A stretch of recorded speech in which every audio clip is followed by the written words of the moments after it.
En mars 2020, le Gabon enregistrait son premier cas testé positif au Covid-19. Et depuis, les cas de contamination ne cessent d'augmenter. Toutefois, on note quelques guérisons et l'on déplore un cas de décès. Au regard de la gravité de la situation, les autorités ont pris une batterie de mesures visant à freiner le processus de propagation du virus.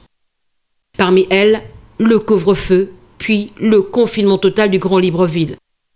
Quelques jours seulement après l'annonce du dit confinement, force est de constater que certains Librevillois circulent. Mais qu'est-ce qui peut justifier cela ?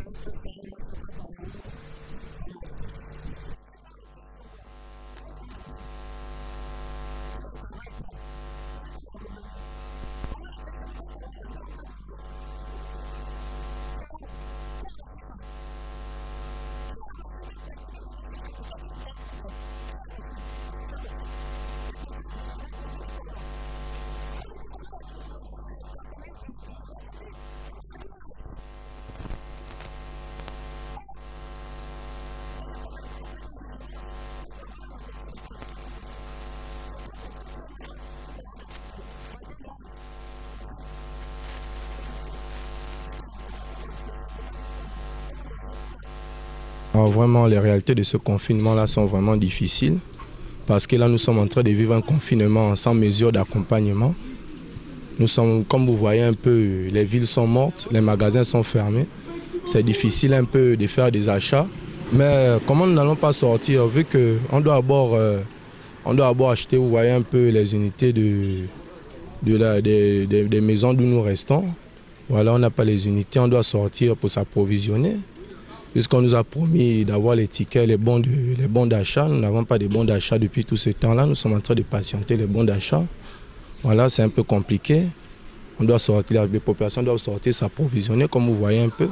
On essaie un peu de voir certaines épiceries qui sont ouvertes pour s'approvisionner. Voir quand nous sommes dehors. La difficulté à s'approvisionner en denrées alimentaires, la principale raison évoquée par les populations qui disent ne pas s'en sortir en cette période de crise sanitaire.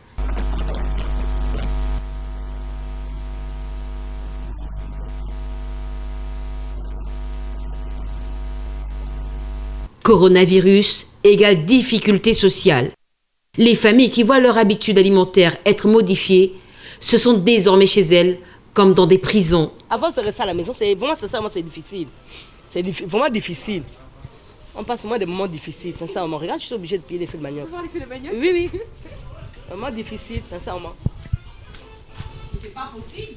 C'est pas un jour. Ouais. Je ne sais même pas avec quoi je vais mettre ça. L'entraide dans les quartiers, voilà ce qui permet à certaines familles de survivre. Dans cette partie du 5e arrondissement de Libreville, les carnets de l'épicier vont bientôt manquer d'espace. Depuis le confinement total du Grand Libreville, la demande de crédit, communément appelée bon, a considérablement grimpé. Quand je suis avec les gens, je sais qu'il n'y a pas de moyens. Quand ils viennent me demander, je ne peux pas les refuser. Bon, j'ai des cahiers ici, là. Les deux cahiers sont pleins. Les deux cahiers sont pleins, mais je ne peux pas arrêter. Je ne peux pas laisser piquer les gens. C'est ta façon d'aider aussi. Oui, c'est mes façons d'aider. Quand ils viennent me demander les bons, je donne. Ouais. Ça, c'est des cahiers de bons, ça aussi. Ça, c'est agenda, c'est rempli de bons, tu vois, non? Tout ça, là, je fais que donner des bons. On donne les bons, Et quand tu donnes les bons, si tu tombes, tu vas faire comment? Ah, mais Dieu il est avec nous. Je ne peux pas regarder les gens mourir de faim. Je ne peux pas regarder les gens mourir de faim. Si ce n'est pas à cause du Coran, il y a longtemps que j'ai arrêté. Il y a des autres qui prennent chaque fin du mois et payent. Je sais qu'ils ne travaillent pas. Je vais l'aider à cause de Dieu. Les difficultés sont nombreuses et les familles totalement accablées. Les yeux de ces dernières sont rivés vers les autorités et la communauté scientifique mondiale. Elles attendent des gouvernants la mise en application des mesures de gratuité annoncées en vue de soulager cette période de confinement. Nourriture, eau et électricité sont les plus urgentes. L'implication des chefs de quartier, de leaders spirituels, des responsables d'associations pourrait aider dans cet exercice de redistribution pour permettre de gagner en temps. Pour ce qui est de la science, des solutions urgentes et efficaces sont attendues pour mettre fin à cette pandémie, ce qui permettrait aux vies des uns et des autres de reprendre leur cours normal.